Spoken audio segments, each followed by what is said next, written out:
কাহিনী শুরু হয় দুই পরিবারের মাঝে কথাবার্তার মধ্য দিয়ে। তারা তাদের সন্তানদের বিয়ের ব্যাপারে কথা বলছিল। বিয়ের কথাবার্তা মেয়ের বাড়িতে হচ্ছিল। মেয়ের নাম ছিল ভেদা এবং ছেলের নাম অর্জুন। তারা দুজন একে অপরকে অনেক আগে থেকেই পছন্দ করত। কথাবার্তার মাঝে ভেদার দাদি আসে। সে একটু আলাদা টাইপের ছিল। সবাই একে অপরের সাথে কথা বলছিল। তখন ভেদার দাদি সবার সামনে ভেদা এবং অর্জুনের কাছে জিজ্ঞাসা করেছে, তোমরা দুজন কি কখনো একসাথে ইন্টিমেট হয়েছো? দাদির কথা শুনে সবাই কিছুটা অকওয়ার্ড ফিল করে। তখন দাদি বলে, বিয়ের পর এই দুজন সবসময় একসাথে থাকবে। এদের একে অপরের সম্পর্কে জানা দরকার। দাদির কথা শুনে অর্জুনের মা বলে, আপনি কি আমার ছেলেকে সন্দেহ করেন? দাদি বলে যে, হ্যাঁ, সন্দেহ আছে, আর আপনারও ভেদার উপর সন্দেহ করা উচিত। এদের সবকিছু মিলুক আর না মিলুক, কিন্তু এদের মধ্যে বেডরুমে মিল থাকা দরকার। তাহলেই বিবাহিত জীবন সুখের হবে। এতটুকু বলেই দাদি ওখান থেকে চলে যায়। রাতে শুতে যাওয়ার আগে বেদা তার দাদির কাছে গিয়ে বলে যে, আজকে তুমি ভালোই মজা করেছো। এতে দাদি বলে, আমি মজা করছিলাম না, সিরিয়াস ছিলাম। তখন সে বেদাকে জিজ্ঞাসা করে, অর্জুনের পারফরমেন্স কেমন? এই প্রশ্ন শুনে বেদা অনেক লজ্জা পায় এবং বলে যে, আমি জানি না, আমরা কিছুই করিনি। বেদা তখন তার দাদির কাছে জিজ্ঞাসা করে যে, তুমি শুধু এইসবের পিছনেই কেন পড়ে আছো? তখন তার দাদি বলে, আমি এইটা বলছি না যে যার পারফরমেন্স ভালো তার সাথে বিয়ে করো। আমি বলছি যে তুমি যার সাথে বিয়ে করবে সে পারফরমেন্সে ভালো কিনা, না হলে পরে বিয়ে একটা বোঝা হয়ে যাবে।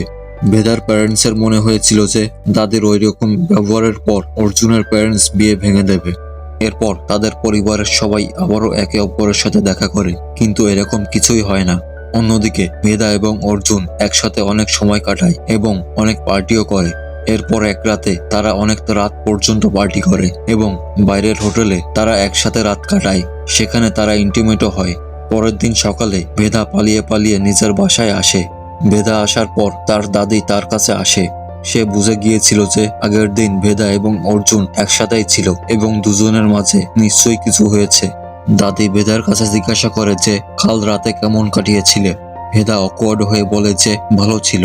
দাদি আবারও জিজ্ঞাসা করে, অর্জুনের পারফরমেন্স কেমন ছিল?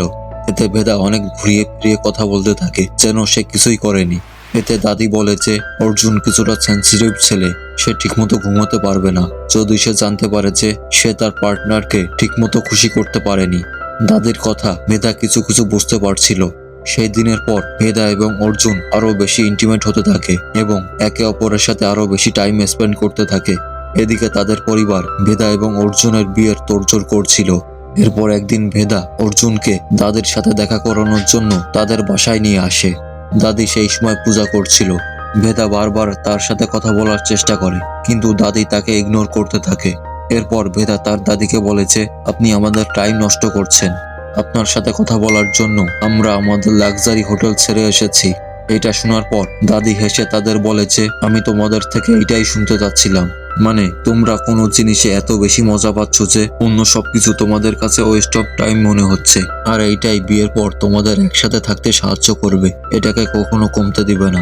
বিয়ের পর এমন অনেক জিনিস আছে যেটা তোমাদেরকে একে অপরের থেকে দূরে সরাতে চেষ্টা করবে। আর যদি আলাদা হয়েও যাও তবে একসাথে কাটানো মুহূর্তগুলো তোমাদের মনে পড়ে যাবে। এর কিছুদিন পরেই ভেদা এবং অর্জুনের বিয়ে হয়ে যায় এবং তারা হাসি খুশি নিজেদের নতুন জীবন শুরু করে। আর এইখানেই মুভি এন্ড হয়।